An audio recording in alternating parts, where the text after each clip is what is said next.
Buenos días, aprendices. Nuestro segundo problema de hoy también se refiere a partículas que entran en un campo magnético en dirección perpendicular al campo magnético y por lo tanto son partículas cargadas en dirección perpendicular a un campo magnético con una cierta velocidad. Entonces la fuerza de Lorentz va a ser perpendicular a... Bueno, siempre va a ser perpendicular al producto de la velocidad por el campo, y en este caso se va a describir un movimiento circular, como en el ejercicio que vimos antes. Entonces nos dice el problema: una partícula de masa m, 1,67 por 10 a la menos 27 kilogramos, y carga q igual a 1,6 por 10 a la menos 19 coulombios, es acelerada por una diferencia de potencial de 5000 voltios antes de entrar perpendicularmente en un campo magnético uniforme de intensidad 0,1 teslas. Y nos piden calcular el radio de la trayectoria, el periodo, la frecuencia y la velocidad angular del movimiento circular. Y además nos dicen que calculemos el número de vueltas por minuto que dará la partícula. En este caso no nos dan la velocidad, nos dicen que va a ser acelerada la partícula por una diferencia de potencial. Pero eso nosotros podemos calcularlo de la siguiente manera. Bueno, vamos a primero a establecer todas las cosas. Decimos que la fuerza que sufre nuestra partícula con masa y con carga que entra en un campo magnético nos la da el producto vectorial de la velocidad que lleva la partícula por el vector campo magnético y multiplicado por la carga de esa partícula. En este caso, como entra, si esta es nuestra velocidad, la que lleva la partícula, y este es el campo, hemos dicho que la condición en este caso es que va a entrar perpendicularmente, y entonces lo que ocurre es que el movimiento que va a originar la fuerza de Lorentz es un movimiento circular. Regla de la mano derecha, de V a B, de nuevo, vemos que la fuerza sería un vector, si la carga es positiva, es un vector, esta sería la fuerza, sería un vector perpendicular al plano de la pizarra. Y lo que va a hacer es un movimiento circular, va a desviar la partícula hacia lo que sea. Por ejemplo, vamos a representarlo para repasar los ejercicios anteriores que vimos. Imaginaos que este es el... Vamos a poner ahora que nuestro campo magnético en esta región son vectores saliendo de la pizarra, por eso los dibujamos en este esquema como puntos. Si fueran vectores entrando en la pizarra serían crucecitas, así aspas, pero en este caso son saliendo. Y ahora nuestra carga positiva vamos a poner, imaginaos que entra en este sentido, es este vector, este es el vector V. Aquí tendríamos el vector B, y entonces, ¿hacia dónde va a ir nuestra fuerza de Lorentz? Perpendicular a estos dos vectores, por lo tanto, regla de la mano derecha de V hacia B, que es esta, el pulgar indica hacia abajo.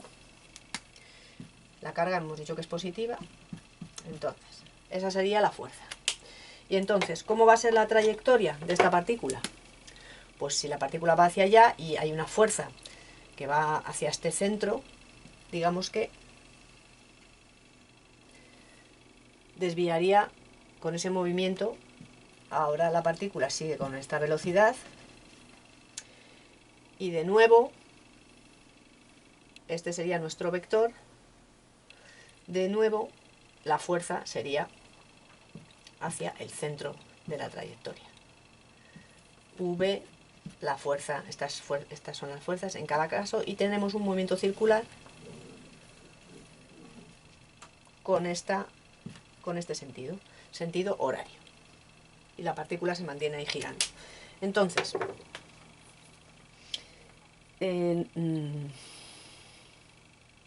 puesto que es una fuerza dirigida hacia el centro de la trayectoria, es una fuerza centrípeta, va a originar un movimiento circular, y nosotros sabemos que una fuerza centrípeta la podemos escribir como una masa por la velocidad, por la aceleración centrípeta, que es v cuadrado partido por r. Recordad las órbitas en el momento gravitatorio. Pero a su vez esta fuerza en módulo es el producto es el producto vectorial de estos vectores. Entonces es Q por el módulo de V por el módulo de B y por el seno del ángulo que forman. Pero como el seno del ángulo es 90, esto es 1. Y entonces va a ser Q por V y por B. Q por V y por B. Si nosotros igualamos estas dos expresiones, la masa por la velocidad al cuadrado partido por el radio es igual a Q por V y por B. Pues de aquí podríamos despejar el radio porque tenemos todas las demás magnitudes. Sabemos su valor que nos lo da el problema. Bueno, miento. No sabemos la velocidad. Vamos con ese aspecto. Nos decía que la partícula es acelerada por una diferencia de potencial al entrar de 5.000 voltios. 5.000 voltios. Bueno, nosotros sabemos que la energía cinética que produciría esa energía, un medio de la masa por la velocidad al cuadrado, fórmula de la energía cinética, es igual al producto de la carga por la diferencia de potencial. Por lo tanto, de aquí podemos deducir la velocidad, que es 2Q por V despejando, partido por la masa. Y nuestra velocidad será la raíz cuadrada de 2 por la carga por la diferencia potencial y partido por la masa. Si calculamos esto, tenemos, esto va a ser 2, la carga que nos decían que era 1,6 por 10 a la menos 19 coulombios. Y la diferencia de potencial, que eran 5 por 10 a la 3, o sea, 5.000 voltios. Y dividido todo ello por la masa, que eran 1,67 por 10 a la menos 27 kilogramos. Y esto nos da un valor de la velocidad de 9,79 por 10 a la 5, 10 a la quinta metros partido segundo. Ya tenemos entonces todos los datos, pues vamos a calcular el radio.